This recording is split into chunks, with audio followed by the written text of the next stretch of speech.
to the sea for a getaway. Car top down and we're driving just to feel young. Moving away to the sea. Assalamualaikum warahmatullahi wabarakatuh. Kami dari kelompok 5 dengan anggota Aulia Rahman, Muhammad Yazid, Fatwa Khaira, Syarifah Fauziah, dan saya sendiri Hafizah Liati sebagai moderator. Kami akan menjelaskan tentang poin 6 dan poin ke-7 berdasarkan RPS Kewirausahaan.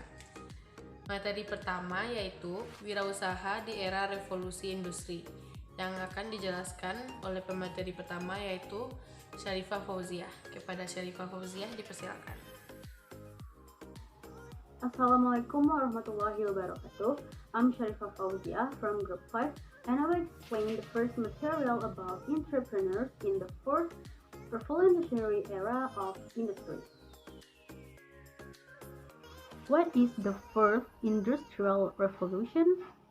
Jadi, orang yang pertama kali mengemukakan istilah revolusi keempat adalah Kanselir Jerman Angela Merkel dalam pertemuan World Economic Forum 2015 in German. He explained the fourth industrial revolution was a system that integrated the online world with industrial production. Jadi, singkatnya, revolusi industri keempat adalah bagaimana teknologi seperti kecerdasan buatan, kendaraan otonom, dan internet saling mempengaruhi seluruh kehidupan manusia. Tahapan revolusi industri. Era revolusi industri pertama dimulai pada abad ke-18 dengan ditemukannya mesin uap dan mesin manufaktur.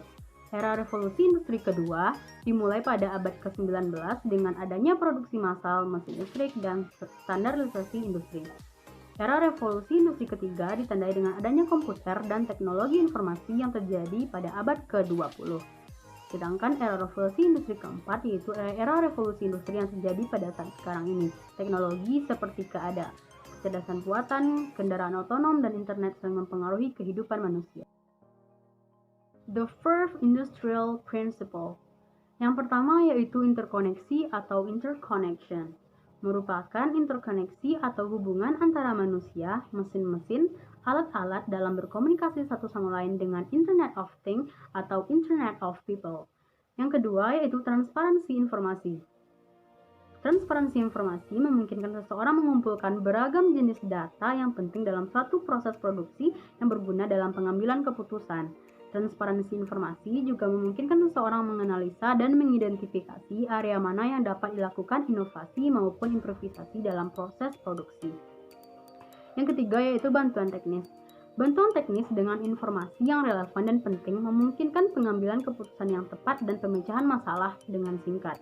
Selain itu, dengan cyber physical system, manusia terbantu dalam menyelesaikan pekerjaan yang berat dan berbahaya apabila dilakukan secara manual. Yang terakhir yaitu pengambilan keputusan. Cyber physical system diharapkan dapat mengambil keputusannya sendiri dan secara otomatis melakukan tugas serta fungsi dengan benar dan tepat tanpa perlu campur tangan dan pengawasan eksternal. Menghadapi perubahan era revolusi industri keempat. Revolusi industri keempat terlihat melalui digitalisasi di berbagai bidang yang akan menghubungkan jutaan manusia melalui web, sehingga akan meningkatkan peluang bisnis, efisiensi bisnis dan organisasi, serta memperbarui lingkungan hidup melalui manajemen aset yang lebih baik. Teknologi akan mempermudah manusia untuk mengakses suatu informasi melalui teknologi digital secara bebas dan terkendali. Kedepannya, perkembangan teknologi akan membentuk masyarakat dunia baru, yaitu masyarakat era digital. Nah, untuk bisa beradaptasi dengan perubahan yang dibawa oleh revolusi industri keempat ini, kita sebagai wirausaha harus memiliki kemampuan yang tidak dapat dilakukan oleh mesin. Salah satu contohnya adalah kemampuan untuk memecahkan masalah atau kreativitas, di mana soft skill merupakan kunci utamanya. Agar dapat menghadapi perubahan pada tahun-tahun mendatang, dibutuhkan para pekerja atau wirausaha yang memiliki soft skill, seperti pemecahan masalah yang kompleks, pikiran yang kritis, kreativitas, manajemen manusia, berkoordinasi dengan orang lain, kecerdasan emosional, penilaian dan pengambilan keputusan, fleksibilitas kognitif, dan lain sebagainya. soft skill menjadi salah satu faktor yang paling penting untuk dimiliki oleh para wirausaha dan pekerja di masa depan, seperti kemampuan berkomunikasi dan bekerja sama dengan orang lain, memecahkan masalah, serta aspek kecerdasan emosional lainnya. Business opportunity in the first industrial revolution. Yang pertama yaitu vintage atau financial technology. Salah satu peluang bisnis di era revolusi industri keempat ini adalah vintage atau financial technology. Istilah ini sudah sangat umum diketahui oleh masyarakat luar termasuk Indonesia, khususnya kalangan menengah ke atas yang melihat berbagai peluang bisnis dari urusan finansial. Para generasi milenial menjadi salah satu target utama dari perusahaan vintage. Hal tersebut dikarenakan ada banyak perusahaan vintage yang memberikan kemudahan dalam pengelolaan keuangan. Salah satu hal yang sebenarnya sulit untuk dilakukan oleh generasi milenial. Tidak hanya itu, vintage juga memberikan kemudahan dalam urusan pembayaran di dalam transaksi jual beli. Hal inilah yang membuat vintage menjadi salah satu bisnis yang sangat sukses di era revolusi industri keempat. Yang kedua yaitu software as a service. Pada era revolusi industri keempat ini, salah satu peluang bisnis yang banyak digunakan adalah bisnis pengembangan software as a service, di mana kita membuat dan mengembangkan sebuah software menjadi pihak ketiga yang dapat membantu segala aktivitas dan usaha lain. Bentuk penjualannya berupa business to business, yang artinya klien utama kita adalah sama-sama pebisnis.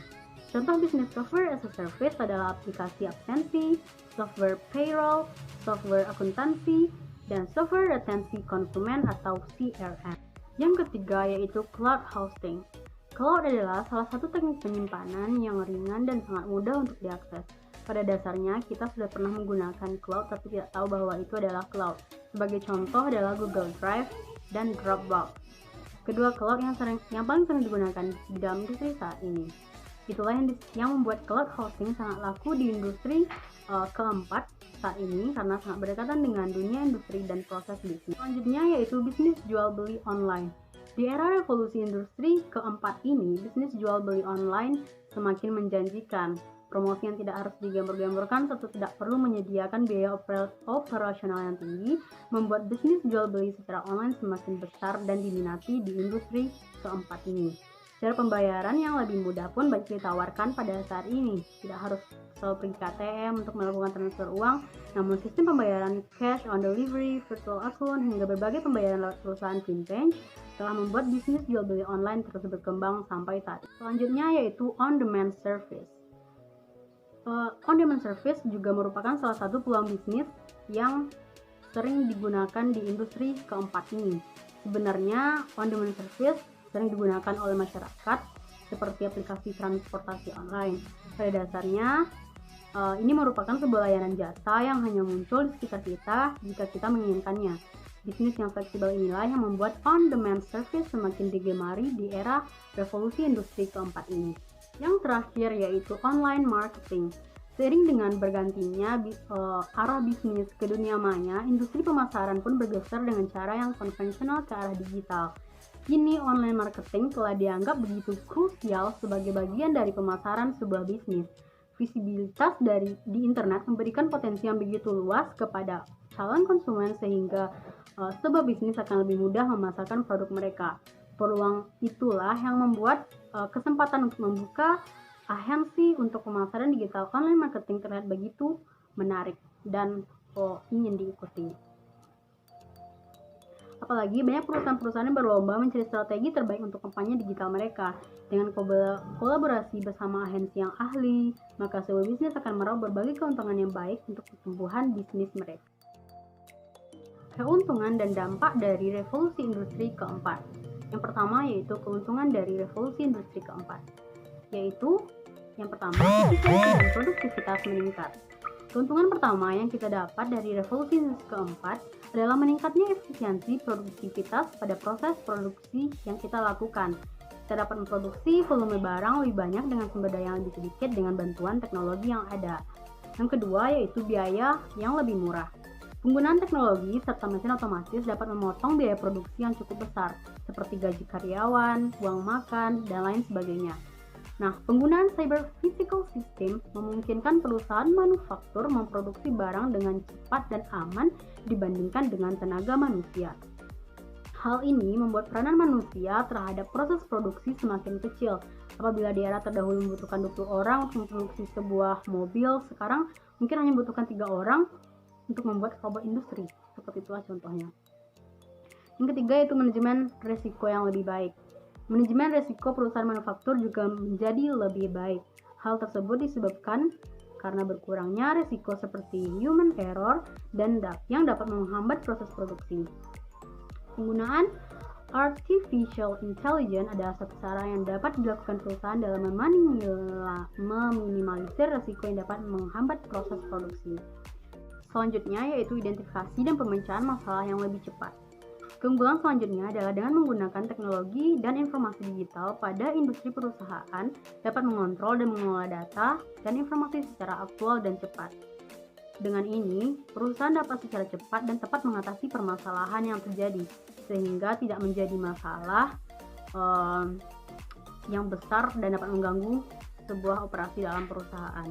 Selanjutnya, dampak dari revolusi industri keempat. Yang pertama yaitu dampak sosial. Apa sih dampak sosialnya? Tentunya hal yang paling menonjol dari revolusi industri keempat adalah penggunaan teknologi dan mesin yang dapat menggantikan peran manusia dalam proses industri. Kegiatan ini tentunya menyebabkan berkurangnya peranan atau campur tangan manusia dalam proses produksi. Alhasil, berkurangnya lapangan pekerjaan dalam industri manufaktur. Tidak hanya itu, hal ini juga menyebabkan sistem pendidikan sebelumnya tidak lagi menjadi relevan di dalam dunia kerja. Yang kedua yaitu dampak politik. Regulasi yang dapat menjadi penyeimbang tentu sangat diperlukan.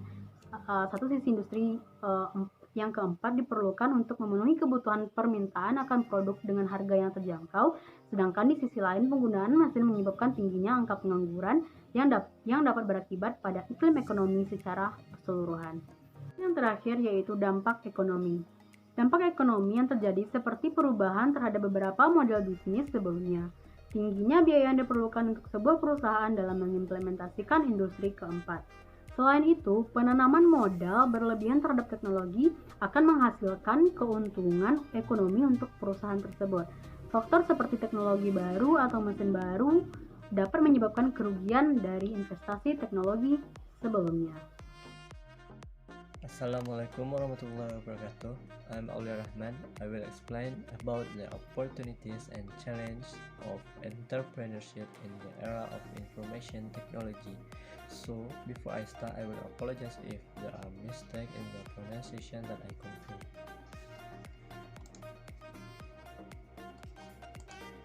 Some of the opportunities that can be obtained by entrepreneurs in the era of information technology include 1. E-commerce. With an increasingly open market, one of the business opportunities is to take advantage of technology. The business of providing online buying and selling service is also the answer to how corporations or business people can reach their customers. Until now, there have been many online buying and selling businessmen who have success in this business and have success in attracting consumers from abroad. The next opportunity is 2. Social media. There are several business opportunities through social media, including A. Trust service. With the capital of the fast device and internet, this business is quite promising. One of the promotion that can be done is by using Instagram. Many have optimized the use of hashtag on Instagram to make trusted service more desirable, coupled with various convincing testimonials. B.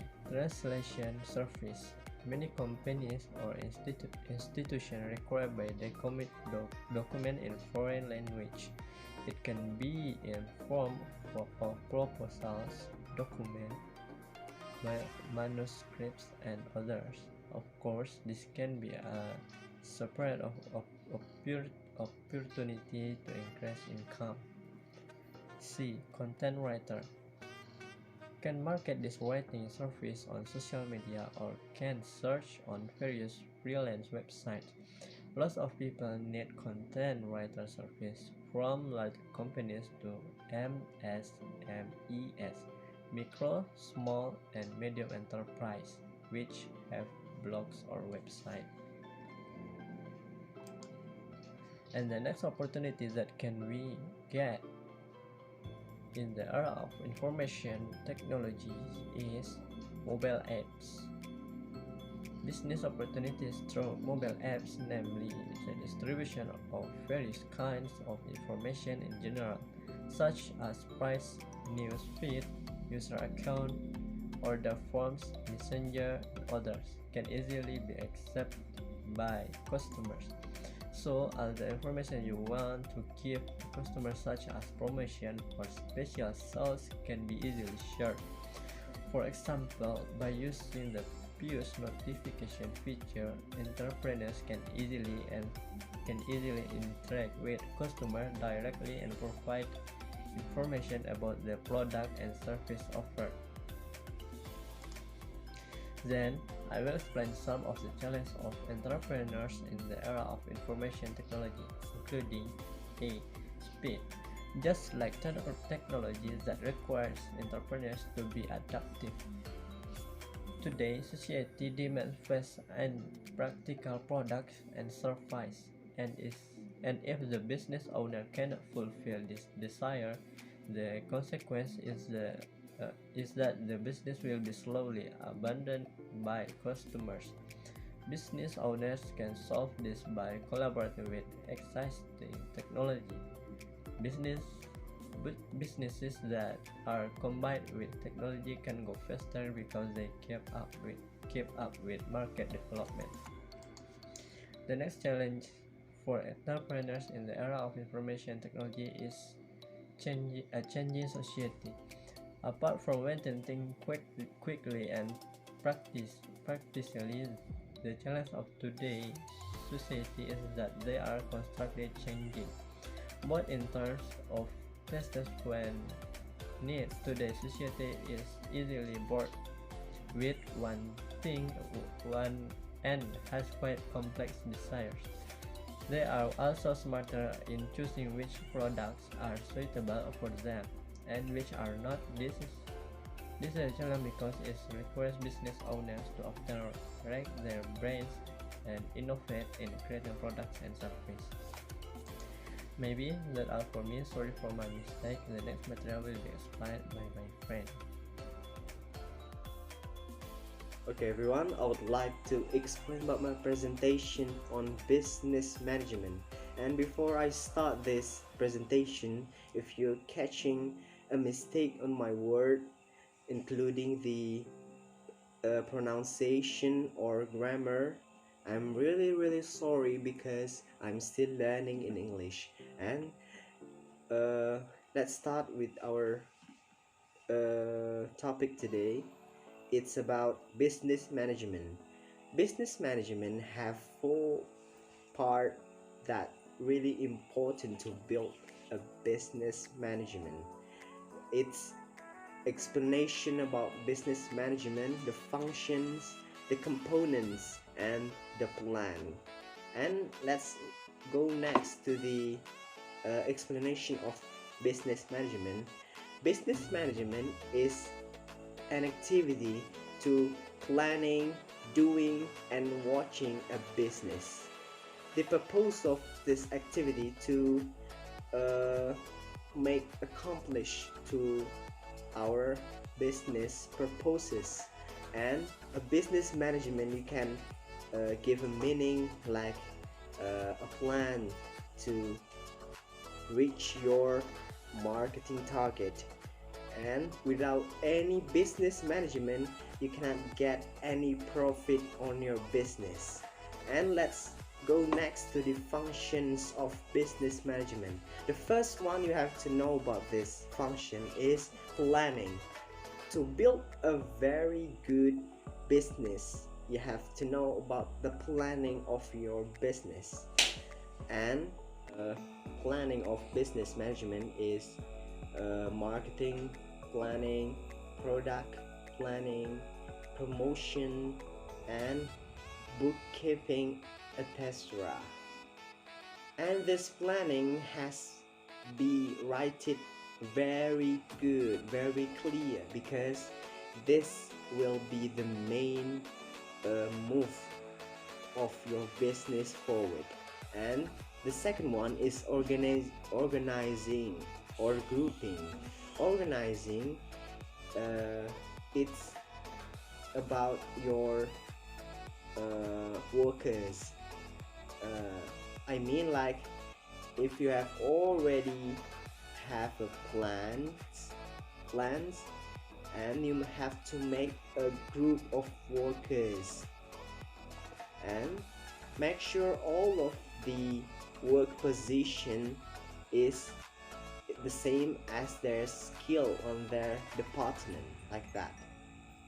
It's like a marketing team, administration team, garage team, and a Tesla.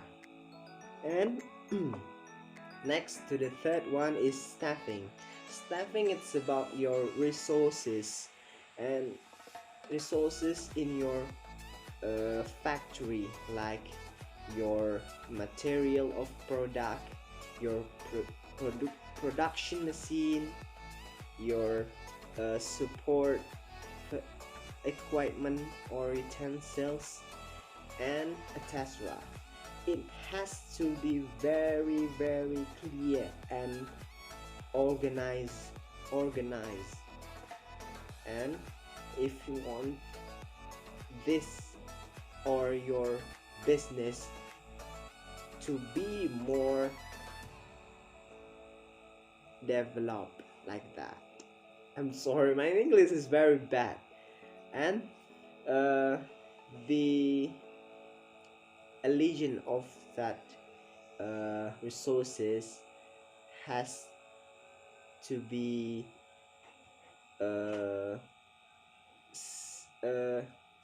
similar to your business needs, and it has been done only if your management is really good on that company. And if it doesn't, your resources doesn't really needs in your company, and the effect of your capital model is going to be waste a lot. And the fourth one is directing. The function of directing is your owner action to keep giving their team a spirit and always work together according to the plan that already has been poured. And sometimes when you build a company, your workers, in the first time they're working there, they are really excited, but as long as they're working there, their spirits to work is decreased so much, and this would make your company will not get any effort or profit in your business. So in this function of business management, directing is really important. Your owner is go to his or her company directly and seeing all of the workers, and that makes your the workers is gain their spirit a lot, because they know their owner is really care to their workers. And the last one is controlling. The controlling is an activity to observing on your workers, and it has not to be done by the owner but only by the chairman of that company. And the chairman is just needs to report it to the owner, or the one who take responsibility to that observe activity. And the owner could make a decision to his business next period. And we next to the other topic is about components of business management. The first one is about finances management. Finances management is controlling about the outcome and income of the effort or profit in your company. It's really needs to this management to make it work more effective and efficient. The second one is marketing management. Marketing management is component that including about planning activity, doing and observing about marketing product. Sometimes besides the purpose of this marketing management is to make the product promotion, to make sure to the customer that the product that you sells in your company is like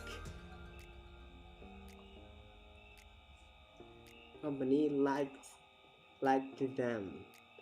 It's mean like the customer likes your product, like that. And the third one is production management. Production management is controlling about the process of making your product in the company.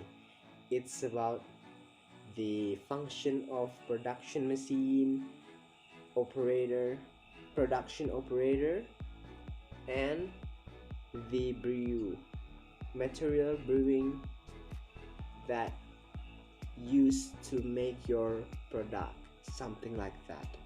And the fourth one is distribution management.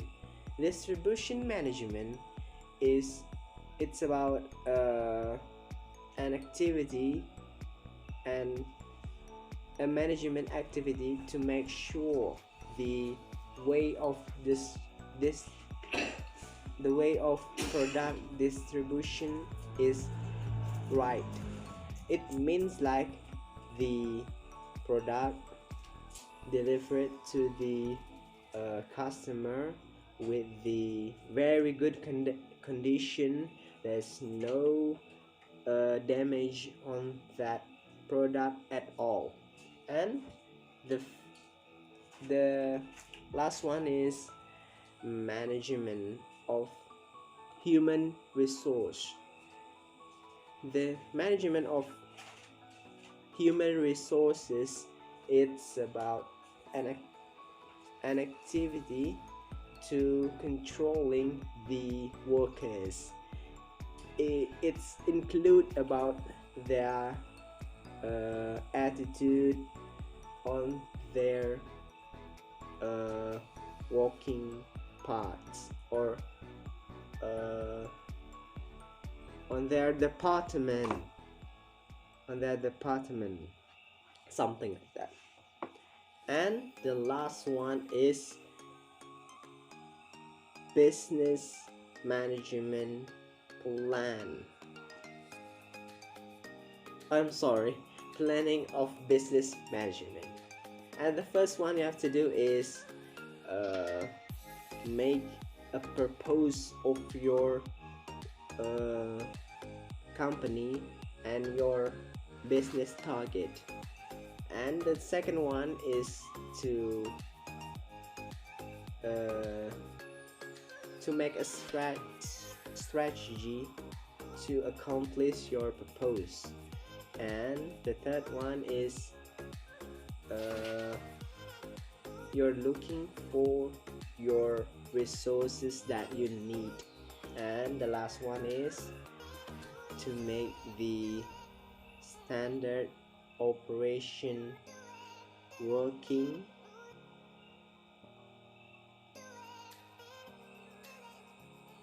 to accomplish your purpose.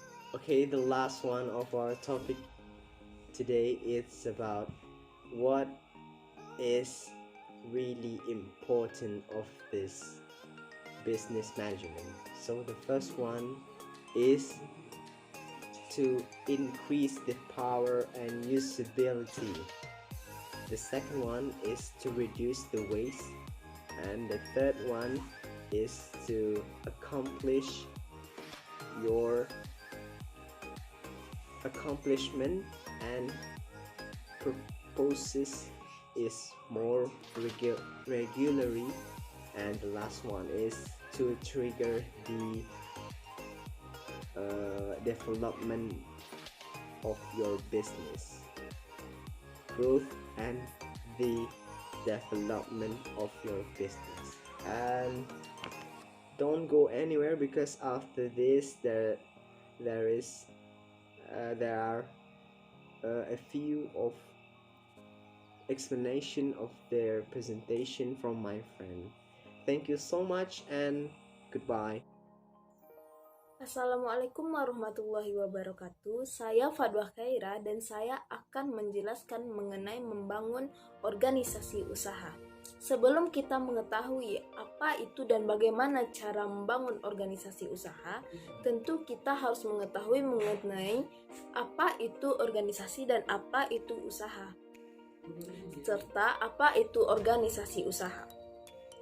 Organisasi dapat diartikan sebagai wadah atau tempat bagi satu orang atau lebih orang yang memiliki tujuan yang sama.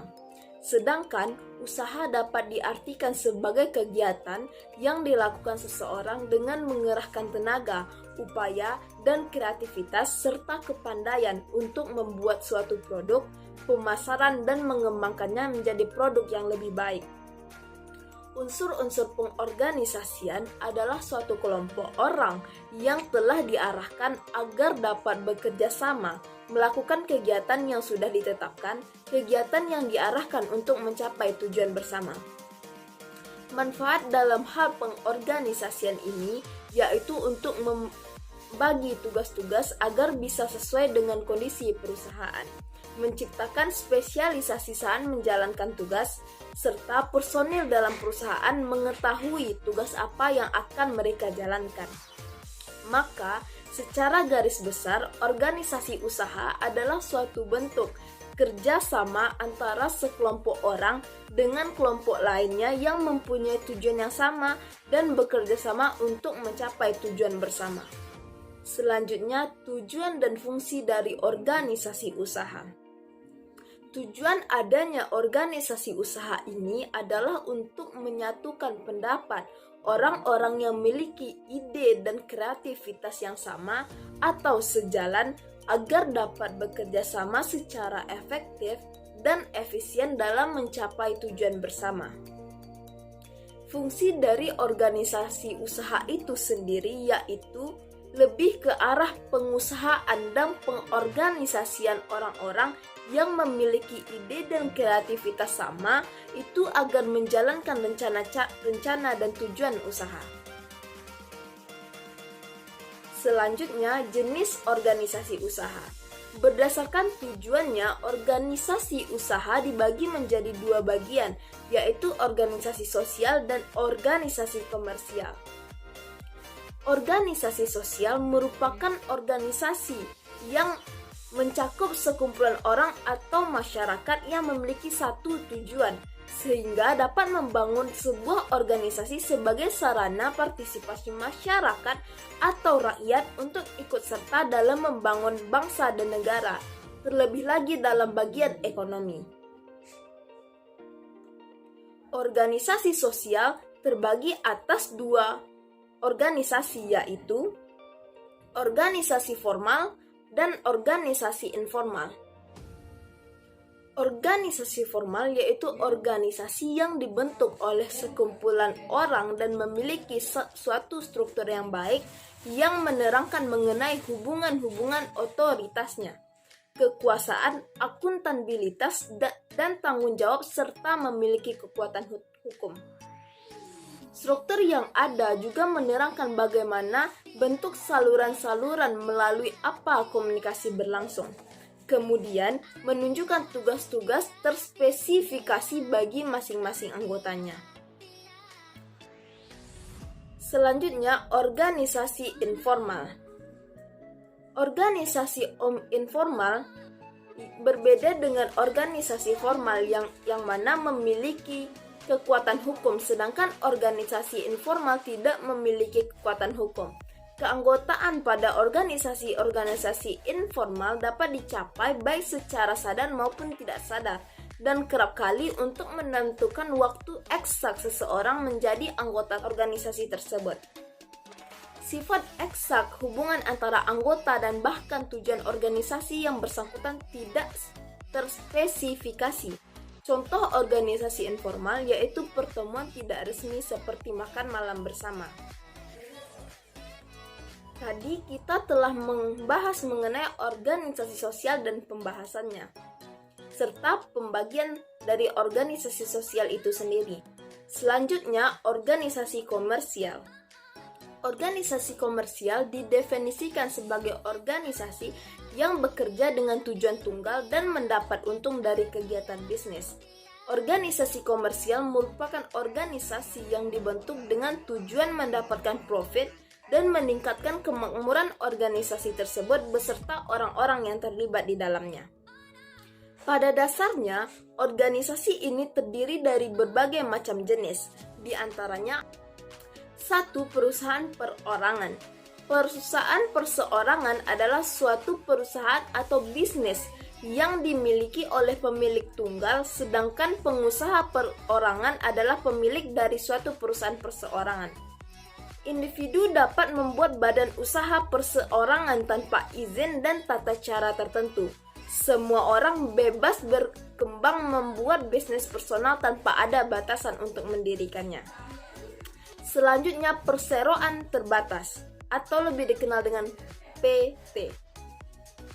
Perseroan terbatas adalah suatu badan hukum yang menjalankan usaha yang memiliki modal terdiri dari saham-saham, yang pemiliknya memiliki bagian sebanyak saham yang dimilikinya. Karena modalnya terdiri dari saham-saham yang dapat diperjualbelikan, perubahan kepemilikan perusahaan bisa dilakukan tanpa perlu membubarkan perusahaan. Selanjutnya adalah perseroan komanditer. Perseroan komanditer atau biasa disebut dengan CV adalah salah satu bentuk badan usaha yang umum digunakan para pelaku bisnis usaha kecil dan menengah atau UKM di Indonesia. Walaupun demikian, ada juga golongan usaha besar yang menggunakan CV sebagai badan usahanya. CV bukanlah badan hukum seperti halnya PT, karena tidak ada undang-undang yang secara khusus mengatur tentang perseroan ini. Perbedaan lain yang mendasar antara CV dan PT adalah modalnya. Di dalam perseroan komanditer, model perusahaan tidak disebutkan dalam akte pendirian. Selanjutnya, firma. Firma adalah suatu bentuk persekutuan antara dua orang atau lebih dalam menjalankan badan usaha di bawah satu nama yang digunakan bersama. Firma terdiri dari anggota minimal sebanyak 2 orang dan setiap anggota firma memiliki tanggung jawab penuh atas badan usaha ini. Dalam pendiriannya, anggota firma akan menyerahkan kekayaan pribadi sesuai dengan ketentuan yang ada di dalam akta pendirian perusahaan. Jika firma mengalami kerugian atau bangkrut, maka setiap anggota harus ikut bertanggung jawab. Firma bukan merupakan badan hukum seperti halnya perseroan terbatas. Firma diatur sebagai badan usaha yang dibentuk berdasarkan persekutuan, bukan sebagai badan hukum menurut undang-undang. Selain itu, firma juga tidak memenuhi persyaratan badan hukum lainnya, yaitu kekayaan yang terpisah dengan kekayaan milik pengurusnya masing-masing. Selanjutnya, koperasi. Koperasi adalah perusahaan yang paling lazim kita dengar namanya.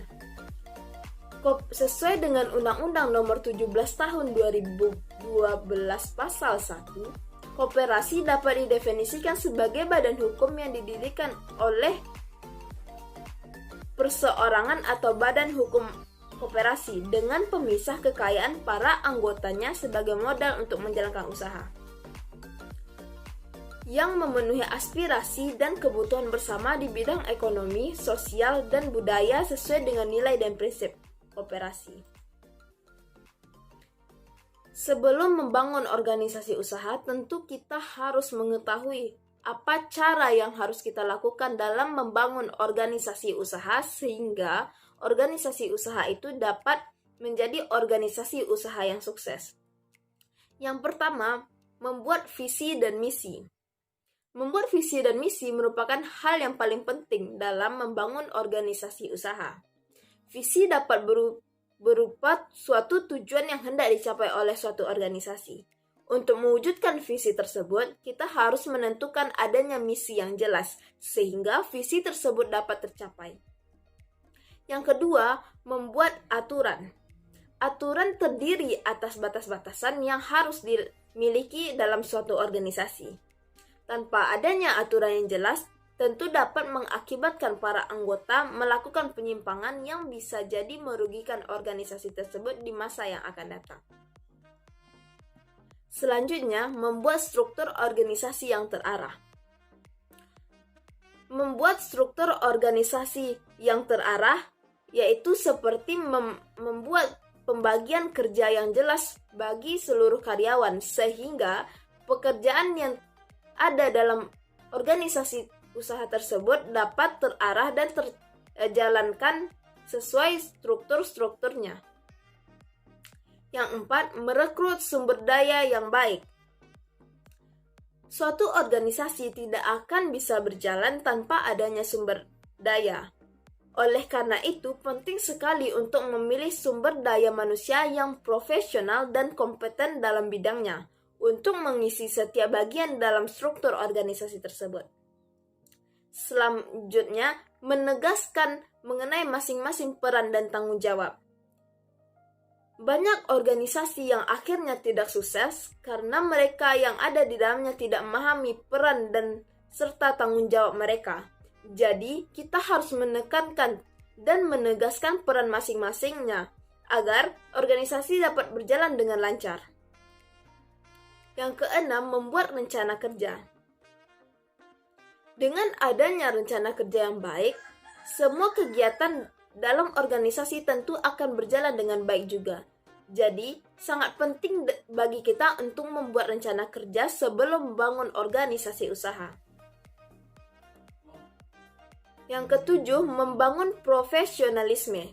Dalam organisasi, penting juga untuk membangun profesionalisme. Cara membangun organisasi yang sukses ini penting untuk membentuk bagaimana organisasi tersebut bertindak. Kamu bisa membuat beberapa agenda untuk pelatihan atau kegiatan lain yang bisa meningkatkan profesionalisme sumber daya organisasi. Yang ke-8, membangun budaya kerja. Sebuah organisasi bisa tangguh karena adanya budaya kerja yang baik dalam organisasi tersebut.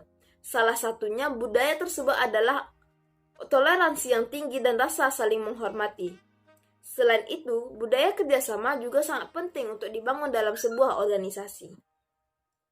Yang ke-9, memberikan contoh nyata. Sebagai contoh, jika kita seorang pemimpin, tentu kita akan memberikan perintah, tapi tidak cukup dengan perintah saja. Tentu kita harus memberikan contoh nyata bagaimana sikap yang baik dalam suatu organisasi, sehingga itu dapat mengembangkan rasa hormat dalam organisasi tersebut. Yang ke-10, membangun komunikasi timbal balik. Komunikasi merupakan hal yang penting dalam segala organisasi, tetapi tidak penting jika itu hanyalah suatu komunikasi satu arah. Tanpa adanya komunikasi yang timbal balik, hubungan antar individu dalam organisasi dalam mengeksekusi suatu rencana tentu tidak akan berjalan baik. Sehingga komunikasi menjadi suatu hal yang penting dalam membangun organisasi usaha.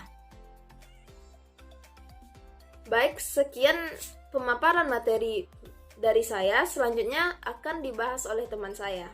Sekian, Assalamualaikum warahmatullahi wabarakatuh. Terima kasih kepada pemateri poin 5. Baiklah, saya sebagai pemateri terakhir akan menjelaskan tentang poin ke-6, yaitu aspek hukum dan legalitas organisasi bisnis. Sebelum menjelaskan mengenai poin ini, kita harus mengetahui pengertian dari aspek hukum dan legalitas. Aspek hukum dan legalitas mengkaji tentang legalitas rencana bisnis yang akan dibangun dan dioperasikan. Ini berarti bahwa setiap usaha yang akan didirikan dan dibangun di wilayah tertentu haruslah memenuhi hukum dan tata peraturan yang berlaku di wilayah tersebut. Selanjutnya itu hal-hal yang harus diperhatikan, meliputi badan hukum, izin-izin yang dimiliki, sertifikat tanah, atau dokumen lainnya yang mendukung kegiatan usaha tersebut. Selanjutnya itu beberapa faktor yang dijadikan dasar dalam penilaian suatu bisnis. Yang pertama, badan hukum apa yang paling sesuai untuk dijadikan bentuk formal badan usaha yang akan didirikan. Yang kedua, komoditas usaha termasuk jenis barang dagangan atau yang diperbolehkan atau yang dilarang undang-undang. Yang ketiga, cara berbisnisnya melanggar hukum agama atau tidak. Yang keempat, teknik operasional mendapatkan izin dari instansi, departemen, dinas terkait atau tidak.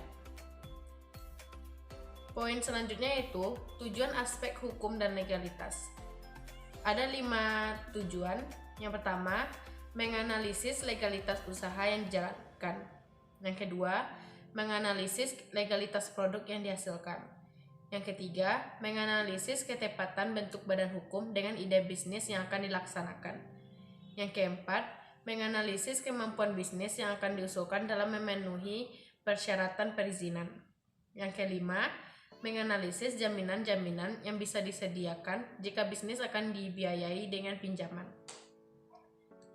Selanjutnya itu bentuk-bentuk legalitas sebuah usaha. Ada 7 dari bentuk-bentuk legalitas usaha ini. Yang pertama itu nama perusahaan. Nama perusahaan merupakan jati diri yang dipakai oleh perusahaan untuk menjalankan usahanya yang melekat pada bentuk usaha atau perusahaan tersebut. Dikenal oleh masyarakat, dipribadikan sebagai perusahaan tertentu, dan dapat membedakan perusahaan itu dengan perusahaan lainnya. 2. Merek. Merek ini merupakan tanda berupa gambar, susunan warna, nama, kata, huruf-huruf, angka-angka, atau kombinasi dari unsur-unsur tersebut yang memiliki daya pembeda dan digunakan dalam kegiatan perdagangan barang atau jasa. Ini terdapat pada pasal 1 Undang-Undang Nomor 15 Tahun 2001. Selanjutnya itu surat izin usaha perdagangan. merupakan surat izin yang diberikan oleh menteri atau pejabat yang ditunjuk kepada pengusaha untuk melaksanakan kegiatan usaha di bidang perdagangan dan jasa. Surat ini diberikan kepada para pengusaha baik perseorangan, firma, CV, PT, koperasi maupun BUMN. Poin selanjutnya yaitu IUI atau izin usaha industri. Selain perusahaan perdagangan barang dan jasa, terdapat juga perusahaan industri. Sama halnya dengan perusahaan dagang barang dan jasa, perusahaan industri juga harus memiliki surat izin yang dinamakan IUI, izin usaha industri. Untuk memperoleh surat ini, diperlukan tahap persetujuan prinsip yang diberikan kepada perusahaan industri untuk dapat langsung melakukan persiapan dan usaha pembangunan. IUI berlaku untuk seterusnya selama perusahaan industri yang bersangkutan berproduksi atau beroperasional. Selanjutnya yaitu STIU atau Surat Izin Tempat Usaha. Surat ini dikeluarkan oleh pemerintah kabupaten atau kota madya sepanjang ketentuan undang-undang gangguan mewajibkannya. Dalam menjalankan perusahaan, pengusaha yang bersangkutan wajib menaati syarat-syarat antara lain keamanan, kesehatan, dan ketertiban serta syarat-syarat lain. Selanjutnya yaitu NPWP, nomor pokok wajib pajak. Setiap pribadi yang berpenghasilan di atas penghasilan tidak kena pajak atau PTKP dan badan usaha wajib harus mendaftarkan diri sebagai wajib pajak pada kantor pelayanan pajak setempat dan akan diberikan nomor pokok wajib pajak atau NPWP. Selanjutnya atau poin terakhir, NRP, nomor register perusahaan atau TDP, tanda daftar perusahaan. Berdasarkan Undang-Undang Nomor 3 Tahun 1982 tentang wajib daftar perusahaan, maka perusahaan diwajibkan mendaftarkan ke kantor pendaftaran perusahaan, yaitu di kantor Departemen Perdagangan setempat. Nomor register perusahaan disebut juga TDP. Nomor dan tanda ini wajib dipasang di tempat yang mudah dilihat oleh umum. Nomor ini wajib dicantumkan pada papan nama perusahaan dan dokumen-dokumen yang dipergunakan dalam kegiatan usaha. Selanjutnya yaitu legalitas produk. Produk atau barang yang diperdagangkan akan turut menentukan perjalanan usaha yang akan dijalankan. Analisis produk dalam aspek ini berkaitan dengan hukum negara dan legalitas menurut syariat agama. Komoditas usaha yang akan dipasarkan di dalam negeri harus memperhatikan peraturan dan perundang-undangan yang berlaku. Selanjutnya, sarana promosi. Dengan mengurus dokumen-dokumen legalitas tersebut, secara tidak langsung pengusaha telah melakukan serangkaian promosi. Yang ketiga, bukti kepatuhan terhadap hukum. Dengan memiliki unsur legalitas ini, menandakan bahwa pengusaha telah mematuhi aturan hukum yang berlaku. Secara tidak langsung, ia telah menegakkan budaya disiplin pada dirinya. Yang keempat, mempermudah mendapatkan suatu usaha. Dalam melakukan suatu usaha perusahaan, harus memiliki dokumen-dokumen hukum yang menyatakan pelegalan perusahaan tersebut, sehingga hal ini sangat penting untuk sarana perusahaan dalam mengembangkan usahanya. Yang terakhir, mempermudah pengembangan usaha. Untuk pengembangan usaha pasti diperlukan dana yang cukup besar kan? Untuk merealisasikannya, dana yang dibutuhkan bisa diperoleh dengan proses peminjaman kepada pihak bank, dan dokumen-dokumen legalitas ini akan menjadi salah satu persyaratan yang dijadikan pihak bank. Mungkin itu saja penjelasan dari poin terakhir. Saya undur diri. Assalamualaikum warahmatullahi wabarakatuh.